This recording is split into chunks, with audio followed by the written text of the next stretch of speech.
घर वापसी की ओर अब भी कदम बढ़ा रहे हैं कई मजदूर। जेब हुई खाली तो मजबूरी में कई किलोमीटर पैदल चलने को है तैयार। नहीं मिल रही सही जानकारी, सरकार के भरोसे आखिर कब तक बैठे रहे मजदूर। दिल्ली में ई कूपन का कम दिखा असर, शराब की दुकानों पर अब भी भीड़। ज्यादातर दुकानों पर है शराब की शॉर्टेज।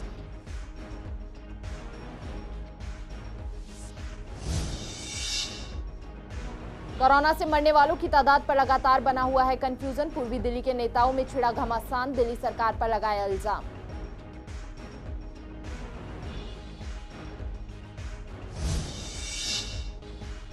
इंडस्ट्रियल इलाकों में फैक्ट्रियां खुलने का सिलसिला शुरू, लेकिन अभी भी ज्यादातर जगह पर फैक्ट्रियों को लेकर कंफ्यूजन है जारी। फैक्ट्रियों को किया जा रहा है सैनिटाइज।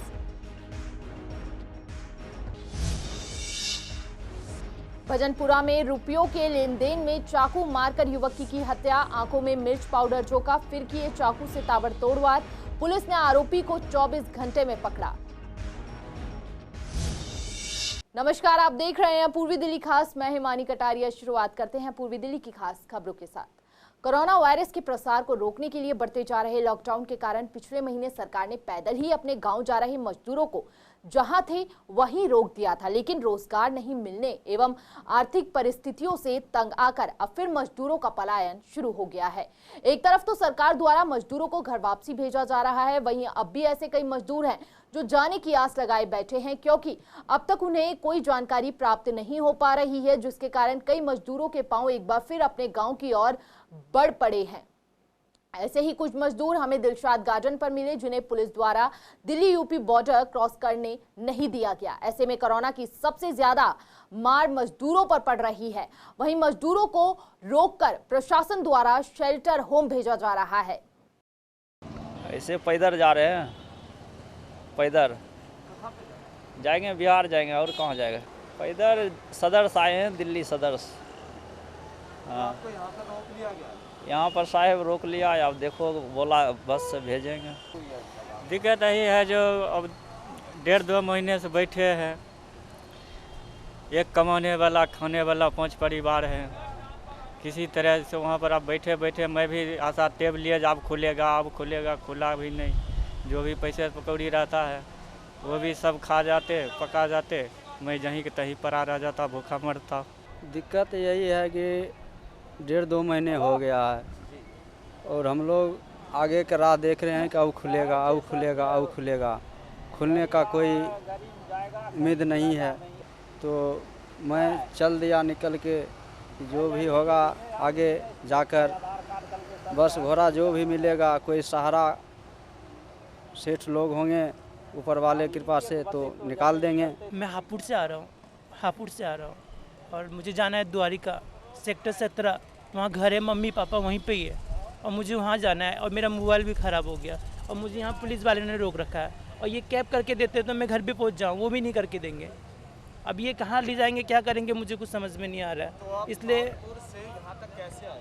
हापुड़ से मैं ट्रैक्टर में वो जो बस होती है, वो जो सिलेंडर की गाड़ी होती है, उसी में गाज़ियाबाद तक आया। गाज़ियाबाद से फिर पैदल चल के यहाँ तक आया।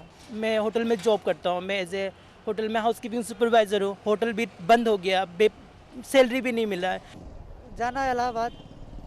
तो कैसे जा रहे हैं आप इलाहाबाद? सर अभी तो पैदल जा रहे हैं। अरे मतलब कि जब पैसे वैसे नहीं दे रहे हैं तो क्या करें अब। भरवाए थे पर मिला नहीं। हम दिए थे राशन कार्ड, वो आधार कार्ड दिए थे, मिला नहीं। 1-1.5 हफ्ते हो गया था। फिर पैदल आ रहे हैं सर, तो कुछ दूर आए हैं तो यहाँ बॉर्डर तक मुझे 400 रुपया एक आदमी से लिया है, तो हमें हुआ तक छोड़ा है। हुआ छोड़ने के बाद में हम पैदल गए, बॉर्डर तक पहुँचा हूँ। पुलिस वालों ने बैठाने के बाद में गाड़ी पे फिर यहीं अब छोड़ गए सर। हम जाने थे शाहजहानपुर सर। हाँ, तिलहर के शाहजहानपुर के। हाँ पैदल चलते हैं। हाँ जी सर, क्या करें, ना तो सर कोई आगे कोई साहब जुगाड़ नहीं। मजबूरी है कि क्या करेंगे। हमारा इनकम, मेरा जेठ है, बहुत सरियत है, मैं अब जाना पड़ता जरूरी है। बहुत हाल खराब है। लाइन में खाना लेने जाता हूँ तो 2 आदमी को भोजन मिलता है, हम 5 आदमी हैं। दिक्कत की बात तो सर है ही है। अब देखिए, अब हम सेक्टर 18-19 से तो हम भी आए हुए हैं। हमारा गांव बस्ती जिला पड़ता है और जो हमारी मैडम है इनका दवा कराने के लिए आए हुए थे। जिस दिन हम आए थे उसके दूसरे दिन यहाँ पे फंस गए। हमें ये नहीं मालूम था कि मतलब यहाँ पे ऐसा होगा। अगर ऐसा होता तो अपने हम घर पे ही होते। जेल रोड है, वहाँ से आ रहे वहाँ से भगा दिए थे पुलिस वाले। तभी बहुत बड़े के पापा की तबीयत खराब है, तभी हम लोग आए हैं। 3 बजे चल रहे सुबह से, रात में 3 बजे से। दिल्ली सरकार ने शहर में शराब की बिक्री के दौरान सामाजिक दूरी, भीड़ और कानून व्यवस्था के उल्लंघन को रोकने के लिए ई टोकन प्रणाली बनाई थी, लेकिन फिर भी शराब की दुकानों पर लाइनें और भीड़ दिखी। दरअसल दिल्ली सरकार ने ई टोकन के लिए वेबसाइट बनाई थी। हैवी ट्रैफिक के चलते इसका सर्वर बैठ गया। शराब की दुकानों पर अभी भी लंबी लाइनें बरकरार है। हालांकि टोकन वाली लाइनें ज्यादा लंबी नहीं है और विदाउट टोकन वाली लाइनें काफी लंबी है। शराब की दुकान के बाहर पुलिस द्वारा बैरिकेड लगाकर सोशल डिस्टेंसिंग का भले ही पालन कराने की कोशिश की जा रही हो। आपको बता दें कि पुलिस द्वारा दुकान के अंदर तो एक ही व्यक्ति को जाने की अनुमति दी जाती है, लेकिन बाहर लगी लंबी कतारें सोशल डिस्टेंसिंग का पालन करना भूल जाती हैं। ऐसे कई लोग हैं जिनका कहना है कि ऑनलाइन टोकन से शराब की खरीदारी में काफी समस्या आती है। ज्यादातर सर्वे डाउन ही रहते हैं, जिसके चलते ऑनलाइन टोकन का रुख वह लोग कम ही कर रहे हैं। वहीं कुछ लोगों का यह भी कहना है कि लंबी लाइनों में लगने के बाद जब नंबर आता है तो उन्हें शराब नहीं मिलती, क्योंकि ज्यादातर दुकानों पर शराब की शॉर्टेज है। सर टोकन ऑनलाइन है, अप्लाई करना पड़ता है, बट बहुत मुश्किल है सर। सर्वर एरर आ रहा है, बार बार सर्वर एरर आ रहा है। हमारे साथ के जितने भी बंदे कर रहे हैं सबका सर्वर वही आ रहा है, एरर। मैंने भी कम से कम 100-150 बार रिफ्रेश मारा तब जाके मेरा हुआ। परसों हुआ है, तो परसों की डेट मिली थी, मतलब आज की 10 तारीख की। बिना टोकन की सर लाइन बहुत लंबी है और आने वाले टाइम में मुझे नहीं लग रहा कि बिना टोकन के मिलेगी। ब्रांड सर कुछ नहीं है, जो ब्रांड मिल रही हैं उनमें वही आप ले सकते हो, उसके अलावा कोई ब्रांड नहीं। ये नहीं अब कि अब हमारे को जो ब्रांड चाहिए वो ब्रांड आप ले सकते हो, ऐसा कुछ इशू नहीं है। जो माल की बहुत ज़्यादा शॉर्टेज है सर। कूपन की लाइन में तो ये है कि कूपन की लाइन में 10 से 15 मिनट में आपका नंबर 15 से 20 मिनट में आ जाएगा, मगर अदरवाइज बाकी लेंगे ना आप तो 2 घंटे 3 घंटे में नंबर आता है। माल बहुत कम है, इतना माल नहीं है जितना होना चाहिए। अब लगा लो, ये लाइन लग रही है कितनी देर में नंबर, जितनी जल्दी फ्री कर दे उतना अच्छा है जी। आधार कार्ड में कूपन चेक करा जाता है। राजधानी दिल्ली में कोरोना वायरस की स्थिति बेहद चिंताजनक हो गई है। कोरोना के मरीजों की संख्या 6,500 पार हो चुकी है। इस बीच दिल्ली में कोरोना के कारण कितनी मौतें हुई हैं, इस पर संदेह लगातार बढ़ता जा रहा है। सरकारी आंकड़ों में अब मरने वालों की तादाद 68 बताई गई है, लेकिन दिल्ली के अस्पतालों में मिली रिपोर्टों के आधार पर मीडिया में ये जानकारी दी जा रही है कि मौतों का आंकड़ा बहुत कम करके बताया जा रहा है।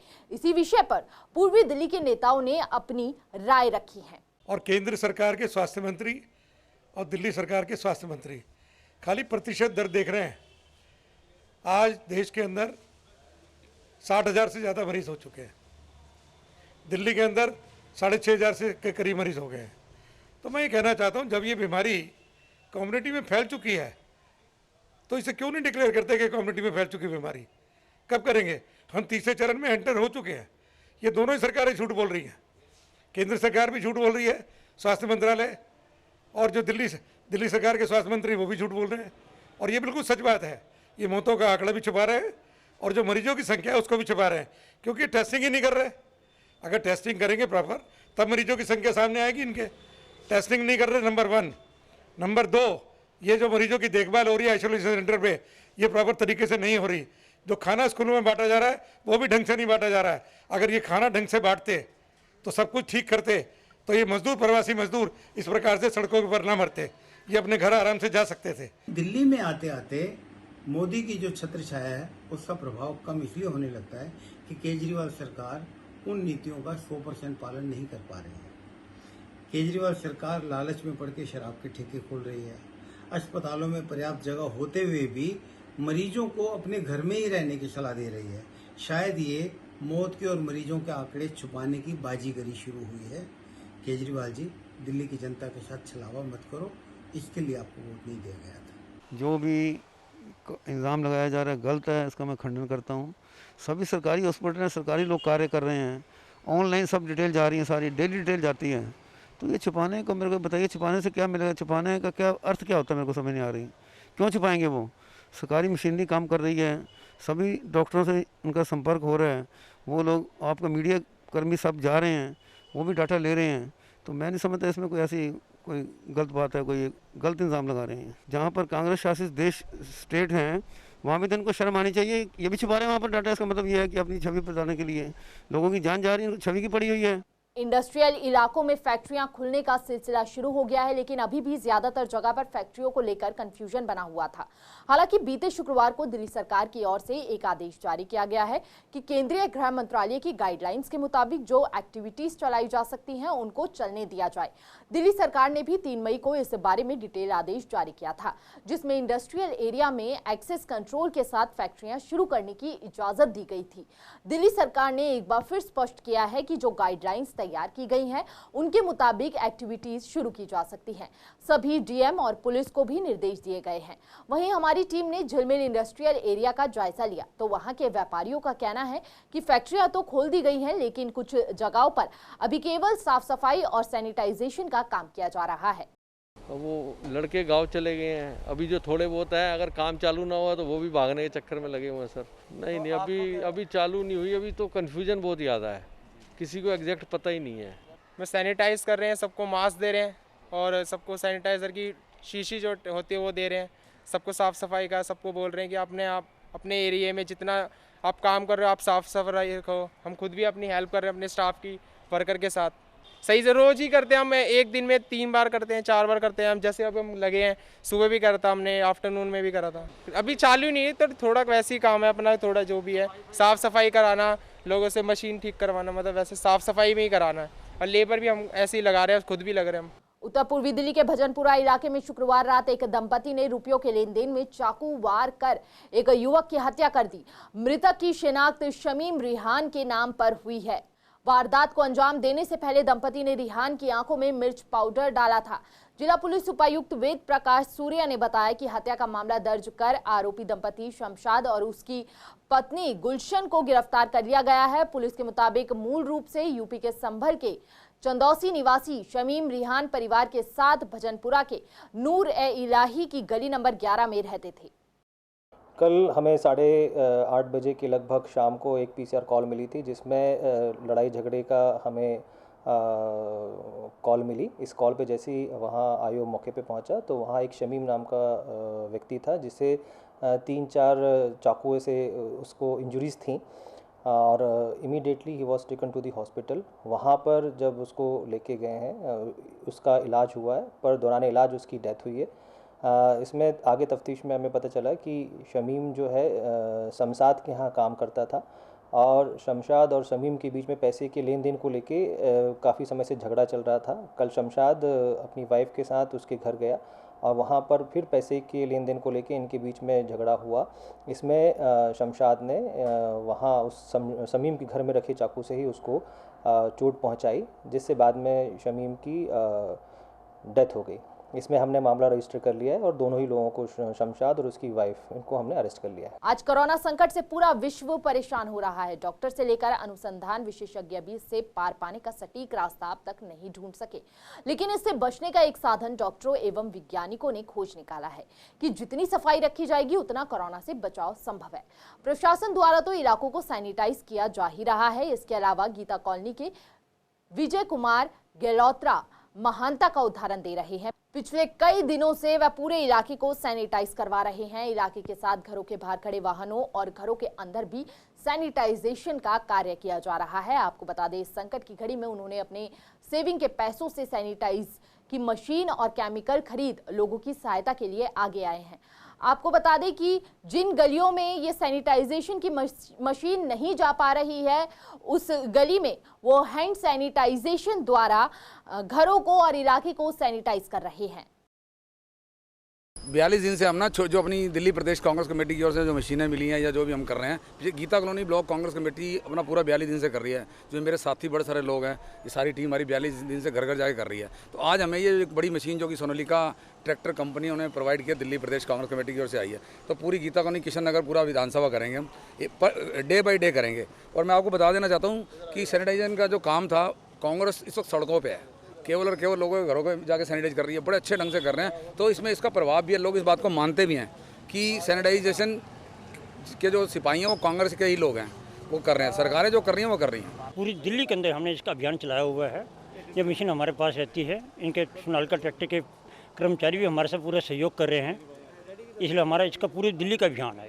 अभी तक हमने दिल्ली के 5-6 इलाके सैनिटाइज किए हैं। अभी ये मशीन हमारे पास 4 दिन से आई है, 4-5 दिन से हमारे साथ है।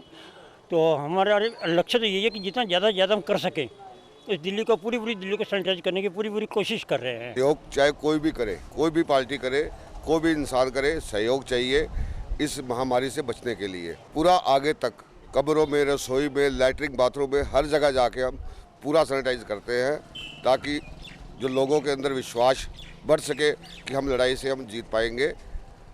बिना लड़ाई इसको कुछ किए लड़ाई हम नहीं जीत सकते। देखो, इस समय जो भी ये कार्य कर रहे हैं लोग, उनको प्रोत्साहित करना चाहिए। हर इलाके से मौजी आदमी बाहर आने चाहिए ये काम करने के लिए। इसमें पार्टीबाजी नहीं होनी चाहिए। इस समय जो भी ये काम कर रहे हैं वो देश का योद्धा है, सैनिक है। पूर्वी दिल्ली गीता कॉलोनी के ताज एनक्लेव में इंसानियत फाउंडेशन द्वारा विधायक एसके बग्गा और कृष्णानगर से पार्षद व स्टैंडिंग कमेटी के चेयरमैन संदीप कपूर को 1500 मास्क का योगदान दिया गया। इस पर विधायक एसके बग्गा ने कहा कि यह एक बहुत ही सराहनीय कदम है जो लोगों को कोरोना से बचाव के लिए बहुत जरूरी है। यह मास्क जो लोग राशन लेने आते हैं उनको वितरित किए जाएंगे, जिससे वे अपना बचाव कर सके। इसके साथ ही संदीप कपूर ने कहा कि इंसानियत फाउंडेशन ने बहुत ही अच्छा कार्य किया है।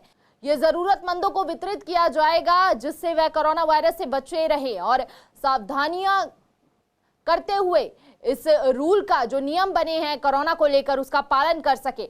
इस पर इंसानियत फाउंडेशन के सदस्य नासिर ने कहा कि वह विधायक, पार्षद, डीएम और जहां भी जरूरत है मास्क की योगदान देंगे, जिससे सभी जरूरतमंदों तक यह मास्क वितरित किया जा सके। इस मौके पर आदिल और कई लोग मौजूद रहे। तो ये काफ़ी टाइम से सेवा कर रहे हैं, बता रहे हैं, काफ़ी टाइम से इन्होंने मास्क आज दिए मेरे को बांटने के लिए। अभी आपने कल टीवी देख रहे होंगे, वाइट हाउस में भी सभी ने मास्क लगाने शुरू किए हैं। तो सभी जगह पूरे संसार में ये बीमारी फैली हुई है। इसको बचने के लिए मास्क जरूरी हैं, ग्लव्स जरूरी हैं, जैसे अजीत जी ने बताया, नाजिर साहब ने। तो मैं अपील करूँगा सबसे, सभी देशवासियों से, खासकर अपनी विधानसभा के वासियों से, कि सभी मास्क का यूज़ करें, घर पे भी यूज़ करें। आप सबको पता है कि हमारे सैकड़ों वर्कर इस समय साफ़ सफाई से लेकर दवाई के छिड़काव, हॉस्पिटल, इन सब जगह हैं और इन्हें रोज़ मास्क की ज़रूरत होती है। तो मैं संस्था का बहुत बहुत धन्यवाद करना चाहता हूँ कि जो हमारे कोरोना वॉरियर्स हैं उनके लिए इन्होंने इतना सोचा है और उनके लिए मास्क दिए हैं। हम इससे पहले भी जो है लोगों में कंबल वगैरह बांटते रहे, अस्पतालों में जाके हमने जो है खाना भी तकसीम किया। और अब पिछले 1-1.5 महीने से हम लोग लगातार जो रॉयट अफेक्टेड लोग हैं, उसके बाद अब लॉकडाउन के बाद भी जो चीज़ें सामने आई हैं, तो हम लगातार जो है यहाँ से राशन किट्स भी लोगों को भेजते रहे हैं और बांटते रहे हैं। तकरीबन 1500 से ज़्यादा राशन किट्स हम लोग यहाँ बांट चुके हैं। हम चाहते हैं कि ये आवाम में, आम जनता में बांटे जाएं, क्योंकि ये इस वक्त ऐसा है जैसे कि बग्गा साहब ने भी कहा कि सोशल डिस्टेंसिंग बहुत ज़रूरी है और ये बीमारी जल्दी जाने वाली नहीं है। इसलिए हमने अपना फ़र्ज़ समझते हुए सरकार की मदद के लिए और दूसरे लोगों की मदद के लिए ये इंसानियत फर्स्ट एनजीओ ने ये मास्क ख़रीदे हैं और ये एमएलए साहब के थ्रू और सरकार के थ्रू हम लोगों में बांटे। कोरोना वायरस जैसी महामारी के खतरे से सरकार जहां लॉकडाउन का सहारा लेकर जंग जीतने के लिए प्रयास कर रही है, वहीं दिल्ली में कोरोना वायरस के खिलाफ जारी जंग में कोरोना योद्धाओं की अहम भूमिका है। वह सभी लोग जो इस महामारी के समय घरों से बाहर हैं, उनके लिए दिल्ली सरकार से पूर्व पार्षद ने 1 करोड़ का बीमा देने की मांग की है। हम दिल्ली सरकार से अपील करते हैं कि जो आज कोरोना योद्धा, चाहे वो डॉक्टर हों, नर्स हों, पैरामेडिकल स्टाफ हो, या दिल्ली पुलिस के कर्मचारी हों, या केंद्रीय सरकार के कर्मचारी हों, या दिल्ली नगर निगम और एनडीएमसी के कर्मचारी हों, उन सब लोगों का इस बीमारी के दौरान, जब से लॉकडाउन लागू हुआ है और जब तक ये लॉकडाउन रहेगा, इनका तकरीबन 1-1 करोड़ का बीमा किया जाए, ताकि आज जो ये कोरोना योद्धा लड़ाई लड़ रहे हैं और इन विपरीत स्थितियों में लोगों का जिस प्रकार से इलाज कर रहे हैं, और कहीं जगह ऐसा देखने में भी आया कि ये लोग संक्रमित हुए हैं और कईयों की मृत्यु भी हुई है। जब ये इतनी बड़ी जिम्मेदारी उठा रहे हैं तो हमारी सरकारों का और नगर निगमों का भी जिम्मा बनता है कि इन लोगों के लिए इस प्रकार की राशि की व्यवस्था की जाए कि ताकि जहां ये सुरक्षा के साथ और एक अच्छी भावना के साथ काम कर सकें और भगवान न करे कोई त्रासदी होती है तो उसके बाद इनके परिवार को हिम्मत मिल सके। हम सरकार से ये अपील करते हैं कि इनका 1-1 करोड़ का बीमा किया जाए, और वो चाहे वो किसी भी कंपनी से कराया जाए। और ये बीमा चाहे LIC से भी करा सकते हैं, और इसकी कोई ज़्यादा रकम नहीं है, मात्र 600 रुपये में 1 करोड़ का बीमा ये कंपनी कर रही हैं। इसलिए हम सरकार से ये अपील करते हैं, ये मांग करते हैं। और दिल्ली प्रदेश अनिल चौधरी, जो दिल्ली प्रदेश के कांग्रेस के अध्यक्ष अनिल चौधरी जी ने भी इसका आह्वान किया है, और हमारा भी आह्वान है कि इन लोगों के लिए 1-1 करोड़ का बीमा तुरंत प्रभाव से किया जाए, ताकि यह और ज़्यादा अच्छे तरीके से कोरोना मरीजों की जो बीमारी में है उनकी देखभाल और उनकी सुरक्षा कर सकें। फिलहाल पूर्वी दिल्ली खास में इतना ही। बाकी और छोटी बड़ी खबरों के लिए बने रहिए CCN के साथ। नमस्कार।